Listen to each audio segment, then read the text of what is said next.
Мојата порака до учениците пред се, до наставниот кадар, до родителите, до сите квадрачани е дека просто за паника нема.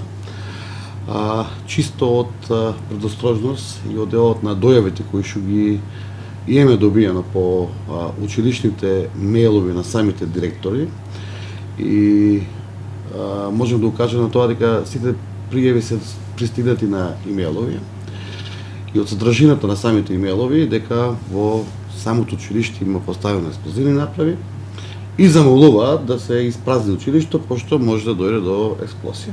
И на крајот се зблагодаруваат во мејлот, така еден мејл составен во делот на стварање на паника и стварање на несигурност кај луѓето. Значи, со оглед на тоа дека и во цела Македонија речиси скоро и на Балканот во повеќе земји се случуваат истите хакерски ситуации, ние нема да оставиме на случајност, ниту Министерството за внатрешни работи, ниту другите единици. Нормално дека си ги зајактиме мерките по самите училишти, по самите јавни институции, по сите надлежности кои што ги имаме и ги уверуваме сите граѓани и учениците дека безбедноста ќе биде пред се. Така да ќе имаме координативен состанок и со МВР и со ОВР-квадаци за понатамошни преземени мерки во делот на ако има понатаму вакви хакерски мејлови или пораки, лажни дојави за поставување на експлозивни материјали во самите институции. Не можеме да подклекнеме на лажните дојави, да секојдневно ничиме или правиме евакуации. Значи, ова е за прв пат воопшто дека се случи такво нешто. Постапено е според сите процедури и протоколи, проверено од страна на службите кои што дојдоа за експлозивни направи од Скопје.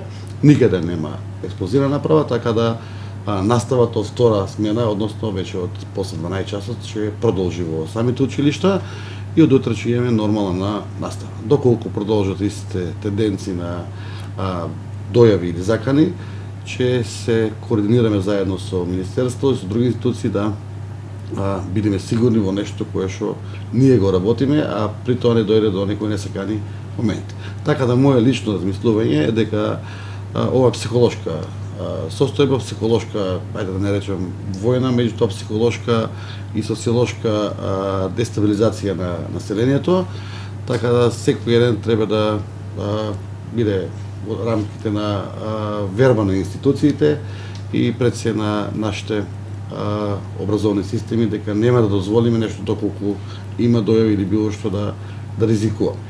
Мислам дека ќе се стабилизира ситуацијата со преземање на повеќе мерки, со може понатаму што физичко обезбедување на самите училишта, алармни системи, веќе ни тоа го имаме поставено како такво да функционира, меѓутоа поред дојавите мораме да се реагира.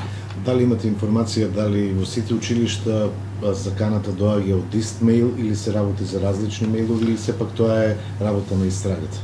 Тоа се го покаже истрагата, меѓутоа можам само да кажам дека содржината на мејлот е копи-пейст на сите други мејлови, така да идентична содржина во делот на известувањето. Квадречките училишта имаат видеонадзор, а меѓутоа имаат ли физичко обезбедување, ќе се работи ли во таа насока?